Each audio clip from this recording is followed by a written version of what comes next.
Un momento di orgoglio non solo per il liceo classico Empedocle, ma per l'intera città di Agrigento, che attesta le eccellenze scolastiche del nostro territorio.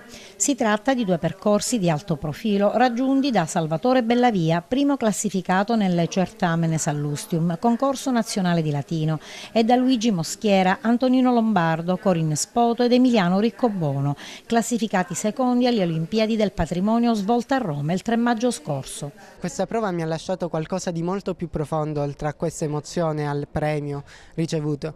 Infatti il contatto con Sallustio è stato molto particolare, mi ha lasciato un grande messaggio di attualità, un messaggio che ci dice come il pessimismo di questi storici che sono tanto lontani da noi alla fin fine sia molto vicino alla realtà attuale e che forse un po' di pessimismo a volte aiuta a mettere i piedi per terra.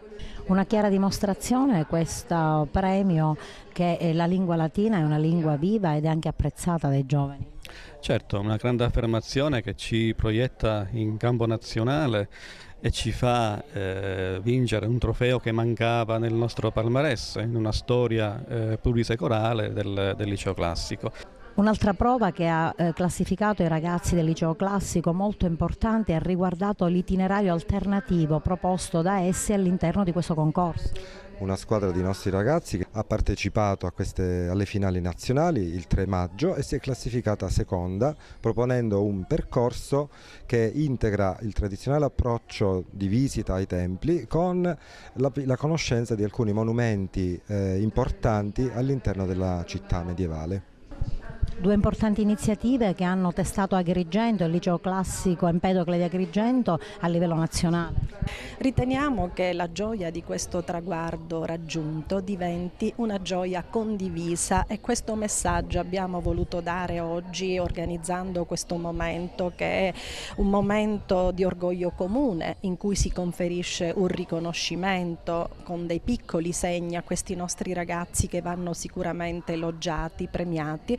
E stamane cerimonia di consegna dei riconoscimenti ai premiati alla presenza dell'assessore alla cultura del comune di Agrigento, Patrizia Pilato, e del dirigente dell'ufficio scolastico provinciale, Raffaele Zarbo. Con molto orgoglio che registriamo questo successo a livello nazionale della nostra comunità educante tutta, del nostro territorio agrigentino. La nostra eccellenza è come dire, testimonianza in un territorio laddove la Sicilia a volte è vista come zona non prettamente culturale dal punto di vista dell'acquisizione da parte delle competenze dei nostri studenti, viene rilanciata in questo scenario nazionale.